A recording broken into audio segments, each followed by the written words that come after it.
Hi students, welcome to commerce tutorial. ഇന്ന് നമ്മൾ discuss ചെയ്യാൻ പോകുന്നത് കോർപ്പറേറ്റ് റെഗുലേഷനിലെ സെക്കൻഡ് ചാപ്റ്ററായ ഫോർമേഷൻ ഓഫ് കമ്പനി എന്നതിനെക്കുറിച്ചാണ്.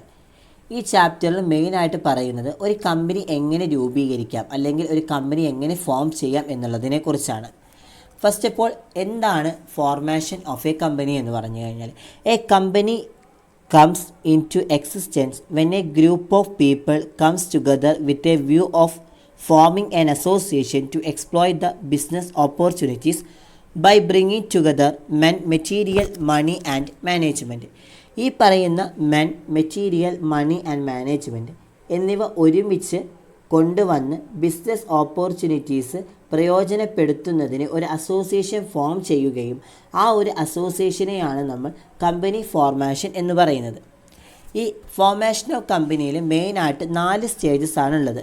ഒന്നാമത്തത് പ്രൊമോഷൻ, രണ്ടാമത്തെ ഇൻകോർപ്പറേഷൻ, മൂന്നാമത്തെ raising of capital or capital subscription, നാലാമത്തത് commencement of business. First of all, എന്താണ് promotion of a company? Promotion of company എന്ന് പറയുകയാണെങ്കിൽ, promotion is the first stage in the formation of a company. Every company is formed as a result of the idea conceived by a promoter or group of promoters. The promoter, after conceiving the ideas, makes a detailed investigation of the proposal and, if found feasible and profitable, takes necessary steps to organize it as a company. Promotion of a company എന്ന് പറഞ്ഞു കഴിഞ്ഞാൽ, ഒരു company form ചെയ്യുന്നതിൻ്റെ first സ്റ്റേജാണ് promotion of company എന്ന് പറഞ്ഞാൽ. ഒരു promoter അല്ലെങ്കിൽ പ്രൊമോട്ടേഴ്സിൻ്റെ ഗ്രൂപ്പ് കൺസീവ് ചെയ്ത ഒരു കോൺസെപ്റ്റിൻ്റെ റിസൾട്ടാണ് ഓരോ കമ്പനി ഫോം ചെയ്യുന്നതും. ഈ കോൺസെപ്റ്റ് കൺസീവ് ചെയ്തതിന് ശേഷം പ്രൊമോട്ടേഴ്സിന് ചില സജഷൻസ് പ്രൊവൈഡ് ചെയ്യുന്നുണ്ട്. ആ സജഷൻസൊക്കെ ഡീറ്റെയിൽഡ് ആയിട്ട് ഇൻവെസ്റ്റിഗേഷൻ നടത്തുകയും ഈ കോൺസെപ്റ്റ് പ്രായോഗികവും പ്രോഫിറ്റബിളുമാണെന്ന് കണ്ടെത്തുകയും ചെയ്താൽ അത് ഒരു കമ്പനിയുമായി സംഘടിപ്പിക്കുന്നതിനുള്ള ആവശ്യമായ പ്രൊസീജിയേഴ്സുകൾ നടപ്പിലാക്കുന്നുണ്ട്. നെക്സ്റ്റ്, ഫങ്ഷൻസ് ഓഫ് പ്രൊമോട്ടേഴ്സ്, അഥവാ ഒരു പ്രൊമോട്ടേഴ്സിൻ്റെ പ്രവർത്തനങ്ങൾ അല്ലെങ്കിൽ ഒരു പ്രൊമോട്ടേഴ്സിൻ്റെ ധർമ്മങ്ങൾ എന്തൊക്കെയാണ് എന്നുള്ളതാണ് ഇവിടെ ഡിസ്കസ് ചെയ്യുന്നത്. First one, discovering a business ideas of project proposals. ഒരു ബിസിനസ്സിന് അതിൻ്റെ ഐഡിയാസ് അല്ലെങ്കിൽ പ്രൊജക്റ്റിൻ്റെ നിർദ്ദേശം കണ്ടെത്തുക. രണ്ടാമത്തെ, conducting a detailed investigation of the proposal regarding its visibility. നിർദ്ദേശത്തിൻ്റെ സാധ്യതകളെക്കുറിച്ച് ഡീറ്റെയിൽഡ് ആയിട്ട് ഇൻവെസ്റ്റിഗേഷൻ നടത്തുക. Next, preparing a detailed financial plan showing cost of project, source of finance etcetera. ഒരു ഡീറ്റെയിൽഡ് ആയുള്ള ഫിനാൻഷ്യൽ പ്ലാന് പ്രിപ്പയർ ചെയ്യുക. അതിൽ കോസ്റ്റ് ഓഫ് പ്രൊജക്റ്റ്, അതുപോലെ തന്നെ ഒരു ഫിനാൻസിൻ്റെ സോഴ്സസ്, ഇതൊക്കെ കാണിക്കുക. Next, preparation of document like memorandum of association, articles of association, prospectus etcetera. ഒരു കമ്പനിയിലെ 3 ഡോക്യുമെൻറ്റും പ്രിപ്പയർ ചെയ്യുന്നത് പ്രൊമോട്ടേഴ്സാണ്. Next, entering in to pre incorporation contract on behalf of the proposed companies എന്ന് വെച്ച് കഴിഞ്ഞാൽ, സ്പെസിഫിക് ആയുള്ള കമ്പനീസിൽ അവരുടെ താല്പര്യാനുസരണം പ്രീ ഇൻകോർപ്പറേഷൻ കോൺട്രാക്റ്റുകളിൽ പ്രവേശിക്കുക. Next, appointing first directors or acting as first directors of the company by the promoters themself. പ്രൊമോട്ടർമാർ തന്നെ ആദ്യത്തെ ഡയറക്ടർമാരെ നിയമിക്കുകയോ കമ്പനിയുടെ ആദ്യ ഡയറക്ടറായിട്ട് പ്രവർത്തിക്കുകയോ ചെയ്യുക. Next, liabilities of promoters. Liabilities of പ്രൊമോട്ടേഴ്സിലെ ഫസ്റ്റ് പോയിൻ്റാണ് to disclose the liability and pay the secret profit if promoters have earned. പ്രൊമോട്ടർമാർ സമ്പാദിച്ചിട്ടുണ്ടെങ്കിൽ അവരുടെ ലയബിലിറ്റീസ് വെളിപ്പെടുത്തുകയും സീക്രട്ട് പ്രോഫിറ്റായിട്ട് നൽകുകയും ചെയ്യുന്നുണ്ട്. Liability is up to the completion of the contract. Contract പൂർത്തിയാക്കുന്നത് വരെ പ്രൊമോട്ടേഴ്സിൻ്റെ ലയബിലിറ്റീസ് ഉണ്ടായിരിക്കും. Liability for statutory mistake or fraud in the prospectus എന്ന് വെച്ച് കഴിഞ്ഞാൽ, നിയമപരമായിട്ടുള്ള മിസ്റ്റേക്കുകൾ അല്ലെങ്കിൽ പ്രോസ്പെക്ടസിൽ വരുന്ന തട്ടിപ്പുകൾ, ഇതിലൊക്കെ എന്താണ് പ്രൊമോട്ടേഴ്സിന് ലയബിലിറ്റീസ് ഉണ്ടായിരിക്കും. His property become liable for payment even after his death എന്ന് വെച്ച് കഴിഞ്ഞാൽ, പ്രൊമോട്ടേഴ്സിൻ്റെ മരണശേഷം അയാളുടെ പ്രോപ്പർട്ടിയിലുള്ള എമൗണ്ട് അത് അടയ്ക്കുന്നത് പ്രൊമോട്ടേഴ്സ് ലയബിൾ ആണ് എന്നാണ് പറയുന്നത്. Next, promoters have both civil and criminal liabilities under the Companies Act in case the prospectus contains an untrue statements. ഇവിടെ പറയുന്നത് പ്രോസ്പെക്ടസിൽ ഒരു അൺട്രൂ സ്റ്റേറ്റ്മെൻറ്റ്സ് അടങ്ങുന്നുണ്ടെങ്കിൽ കമ്പനിയുടെ കീഴിലെ പ്രൊമോട്ടേഴ്സിന് സിവിൽ ലയബിലിറ്റിയും അതുപോലെ തന്നെ ക്രിമിനൽ ലയബിലിറ്റീസും ഉണ്ടാവും. പ്രോസ്പെക്ടസിൽ ഒരു അൺട്രൂ സ്റ്റേറ്റ്മെൻറ്റ്സ് അടങ്ങിയിട്ടുണ്ടെങ്കിൽ ആ കമ്പനിയുടെ കീഴിലുള്ള പ്രൊമോട്ടേഴ്സിന് സിവിൽ ലയബിലിറ്റീസും ക്രിമിനൽ ലയബിലിറ്റീസും ഉണ്ടായിരിക്കും. Next, upon the report of company liquidator the liability to examined before the tribunal. ഒരു കമ്പനി അതിൻ്റെ ലിക്വിഡേറ്റർ റിപ്പോർട്ടിന് ശേഷം ട്രിബ്യൂണലിന് മുമ്പായി ഇൻവെസ്റ്റിഗേഷൻ നടത്തേണ്ട ബാധ്യത പ്രൊമോട്ടേഴ്സിനുണ്ട്. Next, promoters have an obligation to exist opportunity to descending shareholders എന്ന് വെച്ച് കഴിഞ്ഞാൽ വിയോജിപ്പുള്ള ഷെയർ ഹോൾഡേഴ്സ്മാർക്കുള്ള ഓപ്പർച്യൂണിറ്റീസ് അഥവാ അവസരങ്ങൾ നിലനിൽക്കാൻ വേണ്ടിയിട്ട് പ്രൊമോട്ടേഴ്സ് ലയബിൾ ആയിരിക്കുക. Next, types of promoters. There are 4 types of promoters. First one, professional promoters. Second one, entrepreneur promoters. Third one, occasional promoters. Then fourth one, financial promoters. First one, professional promoters. Professional promoters എന്ന് പറയുകയാണെങ്കിൽ ഇത് company പ്രൊമോഷനിൽ നിന്നും പ്രത്യേകതയുള്ളൊരു ഇൻസ്റ്റിറ്റ്യൂഷനാണ് professional promoters എന്ന് പറയുന്നത്. ഈ പറയുന്ന professional promoters അവർ ഇൻകോർപ്പറേഷൻസും അതുപോലെ തന്നെ ഫ്ലോട്ടേഷൻസും ഏറ്റെടുക്കുകയും അത് കമ്പനീൻ്റെ ഷെയർ ഹോൾഡേഴ്സിന് ട്രാൻസ്ഫർ ചെയ്യുകയും ചെയ്യുന്നുണ്ട്. ഇവിടെ മാനേജ്മെൻറ്റുമായിട്ട് യാതൊരു തരത്തിലുള്ള റിലേഷൻസും ഉണ്ടായിരിക്കില്ല. Next, എൻട്രപ്രണർ promoters. എൻട്രപ്രണർ പ്രൊമോട്ടേഴ്സിൽ 2 വിധത്തിലാണ് ഇവിടെ പറയുന്നത്. ഒന്ന്, എൻട്രപ്രണറായിട്ടും അതുപോലെ തന്നെ പ്രൊമോട്ടറായിട്ടും ആണ് പ്രവർത്തിക്കുന്നത്. ഇവിടെ ഒരു ന്യൂ എൻ്റർപ്രൈസിൻ്റെ കോൺസെപ്റ്റ് കൺസീവ് ചെയ്യുകയും അത് ഇൻകോർപ്പറേറ്റ് ചെയ്യുന്നതിനുള്ള പ്രിപ്പറേഷൻസ് നടത്തുകയും പിന്നീട് മാനേജ്മെൻറ്റിൻ്റെ ഒരു ഭാഗമാവുകയും ചെയ്യാം. Next, occasional promoters.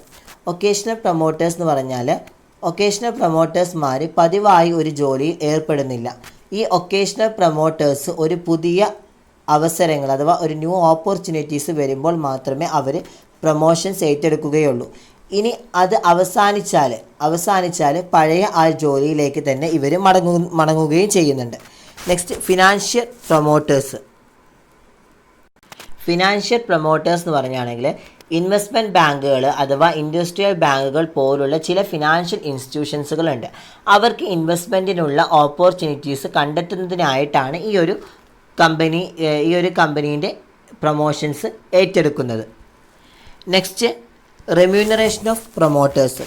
ഫസ്റ്റ് പോയിൻ്റാണ് issuing shares in the company എന്ന് വെച്ച് കഴിഞ്ഞാൽ കമ്പനിയിൽ ഷെയർസ് ഇഷ്യൂ ചെയ്യുക.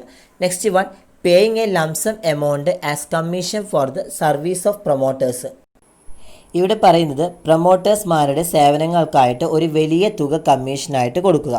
Next, giving option for subscribing shares in futures എന്ന് വെച്ച് കഴിഞ്ഞാൽ ഭാവിയിൽ ഷെയറുകൾ സബ്സ്ക്രൈബ് ചെയ്യുന്നതിനുള്ള ഓപ്ഷൻസ് നൽകുക. Next, appointing as directors or holding office of profit in the company എന്ന് വെച്ച് കഴിഞ്ഞാൽ ഡയറക്ടർമാരായി നിയമിക്കുകയോ കമ്പനിയിൽ പ്രോഫിറ്റ് വഹിക്കുകയോ ചെയ്യുക. Next, purchasing asset or business carried on by the promoters at a higher price than cost price. വിലയേക്കാൾ ഉയർന്ന വിലയ്ക്ക് പ്രൊമോട്ടേഴ്സ്മാർ നടത്തുന്ന അസറ്റുകളോ ബിസിനസ്സോ വാങ്ങുക. Next, paying a commission on the share sold by the company എന്ന് വെച്ച് കഴിഞ്ഞാൽ കമ്പനി സെയിൽ ചെയ്യുന്നതിന് കമ്പനി വിൽക്കുന്ന ഷെയറുകളിൽ കമ്മീഷൻസ് നൽകുക. കമ്പനി എത്ര ഷെയർസാണ് വിൽക്കുന്നത് അതിനനുസരിച്ചുള്ള കമ്മീഷൻസ് പ്രൊവൈഡ് ചെയ്യുക. നെക്സ്റ്റ് സ്റ്റേജാണ് ഇൻകോർപ്പറേഷൻ. ഇൻകോർപ്പറേഷൻ സ്റ്റേജസിൽ പറയുന്നത് the incorporation of a company refers to the legal process that is used to form a corporate entity or a company. An incorporated company is separate legal entity on its own, recognized by the law. These corporations can be identified with terms like INC or limited in their names. It becomes a corporate legal entity completely separate from its owners. ഒരു company formation ചെയ്യുന്നതിൻ്റെ second സ്റ്റേജാണ് incorporation എന്ന് പറയുന്നത്.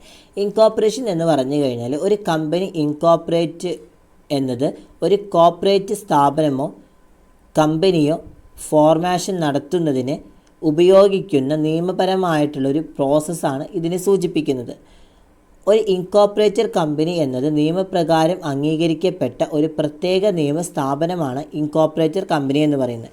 ഈ കോർപ്പറേഷനുകളെ അവരുടെ പേരുകളിൽ INC അല്ലെങ്കിൽ limited പോലുള്ള ടേംസ് ഉപയോഗിച്ച് തിരിച്ചറിയാൻ സാധിക്കും. ഇത് അതിൻ്റെ ഓണേഴ്സിൽ നിന്നും തികച്ചും വ്യത്യസ്തമായിട്ടുള്ളൊരു കോർപ്പറേറ്റ് ലോ സ്ഥാപനമായിട്ട് മാറുകയും ചെയ്യുന്നുണ്ട്. Next, procedures for registration of company. അതിൽ ഫസ്റ്റ് പ്രൊസീജിയറാണ് the memorandum and articles of the company. All subscribers have to sign on the memorandum. ഇവിടുത്തെ ഫസ്റ്റ് പ്രൊസീജിയർ കമ്പനിയുടെ മെമ്മോറാണ്ടവും ആർട്ടിക്കിൾസും എല്ലാ സബ്സ്ക്രൈബേഴ്സിനും മെമ്മോറാണ്ടത്തിൽ സൈൻ ചെയ്യണം. Next, the person who is engaged in the formation of the company has to give a declaration regarding complaints of all the requirements and the rules of the act. A person named in the articles also has to sign the declarations. എന്ന് വെച്ച് കഴിഞ്ഞാൽ കമ്പനിയുടെ ഫോർമേഷനിൽ ഏർപ്പെട്ടിരിക്കുന്ന ചില persons, ആ പേഴ്സൺസിൻ്റെ നിയമത്തിൻ്റെ എല്ലാ ആവശ്യകതകളും നിയമങ്ങളും പാലിക്കുന്നത് സംബന്ധിച്ച് ഒരു ഡിക്ലറേഷൻ നൽകണം. ഈ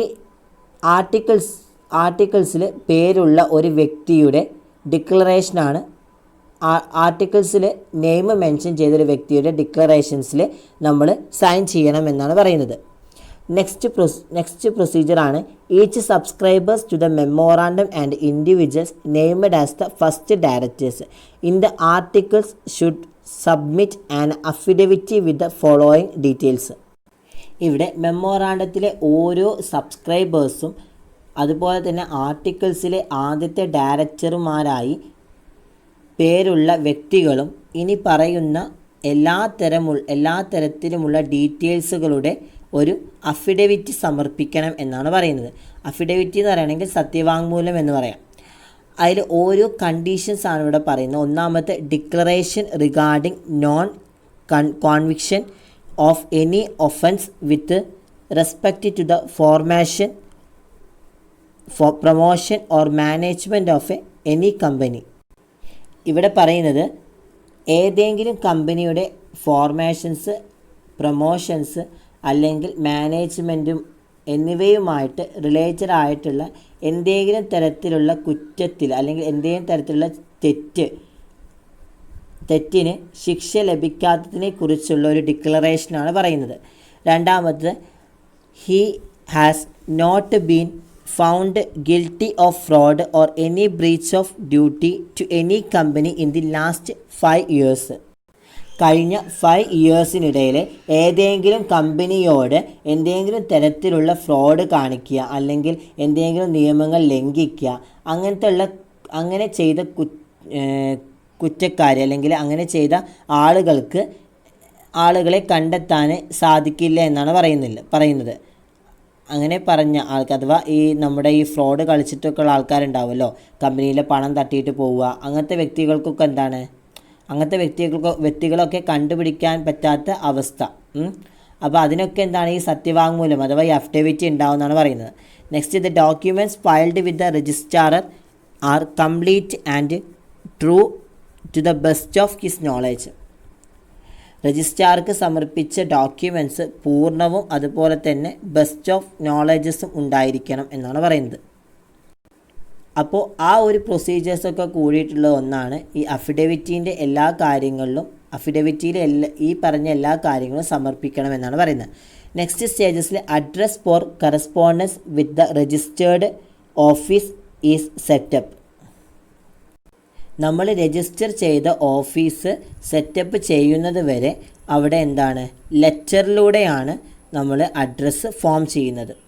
next, if the subscribers to the memorandum is an individual then he need to provide his full name, residential address and nationality along with a proof of identity.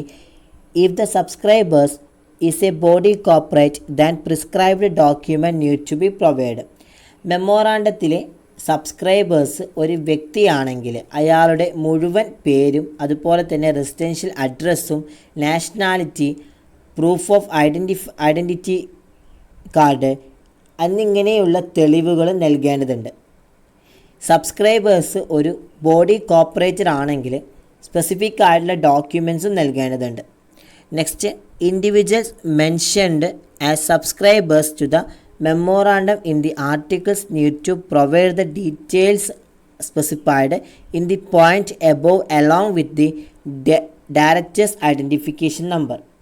ഈ ആർട്ടിക്കിൾസ് ഓഫ് അസോസിയേഷനിലെ മെമ്മോറാണ്ടത്തിൻ്റെ സബ്സ്ക്രൈബേഴ്സായിട്ട് പരാമർശിച്ചിരിക്കുന്ന വ്യക്തികളുടെ director identification നമ്പറിനൊപ്പം മുകളിലുള്ള പോയിന്റിൽ വ്യക്തമാക്കിയ എല്ലാ തരത്തിലുമുള്ള ഡീറ്റെയിൽസും നൽകേണ്ടതുണ്ട്. Next, the individual mentioned as first directors of the company in the articles of association must provide the particulars of interest in other firm or body cooperate along with their consent to act as a directors of the company as the prescribed form and manner. ഇവിടെ പറയുന്നത് ആർട്ടിക്കിൾസിലെ അല്ലെങ്കിൽ articles of അസോസിയേഷനിലെ കമ്പനിയുടെ ആദ്യ ഡയറക്ടർമാരായിട്ട് പരാമർശിച്ചിരിക്കുന്ന ചില വ്യക്തികൾ, ആ വ്യക്തികൾക്ക് മറ്റ് സ്ഥാപനങ്ങളിലോ ഉള്ള താല്പര്യങ്ങളുടെ ഡീറ്റെയിൽഡ് ആയിട്ടുള്ള കാര്യങ്ങൾ അഥവാ സ്പെസിഫിക് ആയിട്ടുള്ള ഒരു ഫോമിനും മെത്തേഡിനും അനുസരിച്ച് കമ്പനിയുടെ ഡയറക്ടറായിട്ട് പ്രവർത്തിക്കാനുള്ള ഒരു സമ്മതത്തിനൊപ്പം നൽകണം എന്നാണ് പറയുന്നത്. ഇവിടെ പറയുന്നത് ആർട്ടിക്കിൾസ് ഓഫ് അസോസിയേഷനിലെ കമ്പനിയുടെ ആദ്യ ഡയറക്ടർമാരായിട്ട് പരാമർശിച്ചിരിക്കുന്ന വ്യക്തികളും അതുപോലെ തന്നെ മറ്റ് സ്ഥാപനങ്ങളിലുള്ള താല്പര്യങ്ങൾ ആ താല്പര്യങ്ങളുടെ വിശദാംശങ്ങളും സ്പെസിഫിക് ആയിട്ടുള്ള ഫോമിനും മെത്തേഡിനും അനുസരിച്ച് കമ്പനിയുടെ ഡയറക്ടർമാരായിട്ട് പ്രവർത്തിക്കുന്നതിനുള്ള ഒരു കൺസെൻറ്റ് നൽകണമെന്നാണ് പറയുന്നത്, അഥവാ സമ്മതം നൽകണമെന്നാണ് പറയുന്നത്. നെക്സ്റ്റ് സ്റ്റേജാണ് ക്യാപിറ്റൽ സബ്സ്ക്രിപ്ഷൻ അഥവാ raising of capital. After incorporation the next stages in the formation of a company is to make arrangement to raise capital needed for the business. The promoters of the company, who generally becomes the first directors of the company, take important decision relating to capital subscription. The director also make appointment for key finance personnel like the finance managers and company secretary. Incorporation കഴിഞ്ഞാൽ പിന്നെ വരുന്ന സ്റ്റേജാണ് capital subscription അഥവാ raising of capital എന്ന് പറയുന്നത്. ഇവിടെ ഇൻകോർപ്പറേഷന് ശേഷം ഒരു കമ്പനിയുടെ ഫോർമേഷൻ നടത്തുന്നതിന് അതിൻ്റെ അടുത്ത ഘട്ടം എന്ന് പറയുന്നത് ആ കമ്പനിക്ക് ആവശ്യമായ ക്യാപിറ്റൽ അത് റൈസ് ചെയ്യുക എന്നുള്ളതാണ്. ഇവിടെ കമ്പനിയുടെ പ്രഥമ ഡയറക്ടർമാരാകുന്ന കമ്പനിയുടെ പ്രൊമോട്ടേഴ്സ്മാർ ക്യാപിറ്റൽ സബ്സ്ക്രിപ്ഷനുമായിട്ട് ബന്ധപ്പെട്ട സുപ്രധാന തീരുമാനങ്ങൾ എടുക്കുകയും അത് ഫിനാൻസ് മാനേജേഴ്സ്, കമ്പനി സെക്രട്ടറി തുടങ്ങിയ പ്രധാന ഫിനാൻഷ്യൽ മാനേജേഴ്സുമാരുമായിട്ട് അല്ലെങ്കിൽ തുടങ്ങിയ പ്രധാന ഫിനാൻസ് പേഴ്സൺസുമായിട്ട് ഡയറക്ടർമാർ നിയമനം നടത്തുകയും ചെയ്യുന്നുണ്ട്. ഒറ്റ കാര്യം മാത്രമേ ഇവിടെ പറയുന്നുള്ളൂ. ഇൻകോർപ്പറേഷന് ശേഷം ഒരു കമ്പനിയുടെ ഫോർമേഷൻ നടത്തണമെങ്കിൽ അവിടെ എന്താണ്, ആ കമ്പനിയുടെ ക്യാപിറ്റലിന് റൈസ് ചെയ്യണം. ക്യാപിറ്റൽ റൈസ് ചെയ്യാനുള്ള ചില പ്രൊസീജിയേഴ്സുകൾ നടത്തണം. അതുമാത്രമല്ല, ഒരു കമ്പനിയുടെ ഡയറക്ടർമാരാകുന്ന കമ്പനിയുടെ പ്രൊമോട്ടേഴ്സ് അവരിലുണ്ടാവുന്ന ക്യാപിറ്റൽ സബ്സ്ക്രിപ്ഷനുമായിട്ട് റിലേറ്റഡ് ആയിട്ടുള്ള ചില തീരുമാനങ്ങൾ എടുക്കുകയും ഫിനാൻസ് മാനേജേഴ്സ്, കമ്പനി സെക്രട്ടറി തുടങ്ങിയ പ്രധാന ഫിനാൻസേഴ്സ് അല്ലെങ്കിൽ ആ ഫിനാൻസേഴ്സിന് ഡയറക്ടർമാർ നിയമനം നടത്തുകയും ചെയ്യുന്നുണ്ട്. നെക്സ്റ്റ് സ്റ്റേജാണ് commencement of business. As soon as a private company get the certification of incorporation, it can start its business. Once the certificate of incorporation is received by the company, a public company issues a prospectus for inviting a public to subscribe to its share capital. It fixes the minimum subscription in the prospectus. Then it is required to sell the minimum number of shares mentioned in the prospectus. ഒരു company form ചെയ്യുന്നതിൻ്റെ ഏറ്റവും last സ്റ്റേജാണ് commencement of business എന്ന് പറയുന്നത്. ഒരു private കമ്പനിക്ക് ഇൻകോർപ്പറേഷൻ്റെ certifications ലഭിച്ചാലുടൻ തന്നെ അതിൽ ബിസിനസ് ആരംഭിക്കാൻ സാധിക്കും. ഇൻകോർപ്പറേഷൻ്റെ സർട്ടിഫിക്കറ്റ് കമ്പനി സ്വീകരിച്ചു കഴിഞ്ഞാൽ ഒരു പബ്ലിക് കമ്പനി അതിൻ്റെ ഷെയർ ക്യാപിറ്റലിലേക്ക് സബ്സ്ക്രൈബ് ചെയ്യാൻ വേണ്ടിയിട്ട് ഒരു കൂട്ടം ആളുകളെ, ഒരു പൊതുജനത്തെ ക്ഷണിക്കുന്നതിനുള്ള ഡോക്യുമെൻ്റാണ് പ്രോസ്പെക്ടസ് എന്ന് പറയുന്നത്. ഇത് പ്രോസ്പെക്ടസിലെ ഏറ്റവും കുറഞ്ഞ സബ്സ്ക്രിപ്ഷൻസ് പരിഹരിക്കുകയും പ്രോസ്പെക്ടസിൽ സൂചിപ്പിച്ച ഏറ്റവും കുറഞ്ഞ ഷെയറുകൾ നമുക്ക് വിൽക്കാൻ സാധിക്കുകയും ചെയ്യുന്നുണ്ട്. അപ്പോൾ അത്തരം ഇതിനെയാണ് നമ്മൾ കമൻസ്മെൻറ്റ് ഓഫ് ബിസിനസ് എന്ന് പറയുന്നത്. ഇനി നമുക്ക് ഈ ഒരു ചാപ്റ്ററിൽ ഡിസ്കസ് ചെയ്ത ഏറ്റവും ഇമ്പോർട്ടൻ്റ് ആയിട്ടുള്ള ക്വസ്റ്റ്യൻസ് നമുക്ക് ഏതൊക്കെയാണെന്ന് നോക്കാം. 2019, 17, 18, 16, 15 വർഷങ്ങളിൽ ഈ ഒരു ചാപ്റ്ററുമായിട്ട് റിലേറ്റഡ് ആയിട്ട് ഏതൊക്കെ ക്വസ്റ്റ്യൻസ് എന്നുള്ളതാണ് നമ്മൾ ഇനി പറയാൻ പോകുന്നത്. 2019 ക്വസ്റ്റ്യൻ പേപ്പേഴ്സിൽ ഇവിടെ ഈ ഒരു ചാപ്റ്ററിൽ പറഞ്ഞിട്ടുള്ളത് what are the duties of promoters, 2 മാർക്കിന് ചോദിച്ചാണ്. What are the duties of promoters, പിന്നെ എന്താണ് കമൻസ്മെൻറ്റ് ഓഫ് ബിസിനസ് എന്നും ഈ ഒരു ചാപ്റ്ററിൽ ഡിസ്കസ് ചെയ്തിട്ടുണ്ട്. നെക്സ്റ്റ് 2018 ക്വസ്റ്റ്യൻ പേപ്പറിൽ ഇമ്പോർട്ടൻ്റ് ആയിട്ട് ചോദിച്ചിരിക്കുന്ന what are the stages in the formation of a company, 15 മാർക്കിനാണ് ആ ക്വസ്റ്റ്യൻ ചോദിച്ചിരിക്കുന്നത്. What are the stages in the formation of company. അപ്പോൾ ഈ ചാപ്റ്റർ മൊത്തം പഠിക്കുക. അത് നിങ്ങൾ 15 മാർക്കിന് ചോദിച്ചു കഴിഞ്ഞാൽ അത്രയും നമ്മൾ എക്സ്പ്ലെയിൻ ചെയ്യണം. അപ്പോൾ ഓരോ പ്രൊസീജിയേഴ്സും ഡീറ്റെയിൽഡ് ആയിട്ട് എക്സ്പ്ലനേഷൻസ് കൊടുക്കുക. 2017 ചോദിച്ചത് what are the functions of A promoters, 4 മാർക്കിനാണ് ചോദിച്ചിരിക്കുന്നത്. What are the functions of A promoters മാത്രമാണ് 2017 ചോദിച്ചിരിക്കുന്നത്.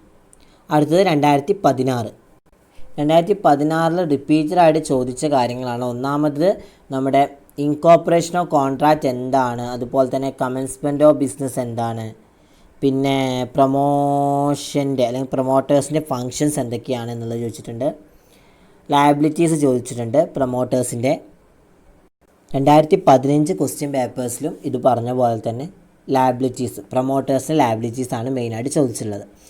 അപ്പോൾ ഇതൊക്കെയാണ് 2019, 18, 17, 16, 15 വർഷങ്ങളിൽ ഈ ഒരു ചാപ്റ്ററിൽ ചോദിച്ച ക്വസ്റ്റ്യൻസ്.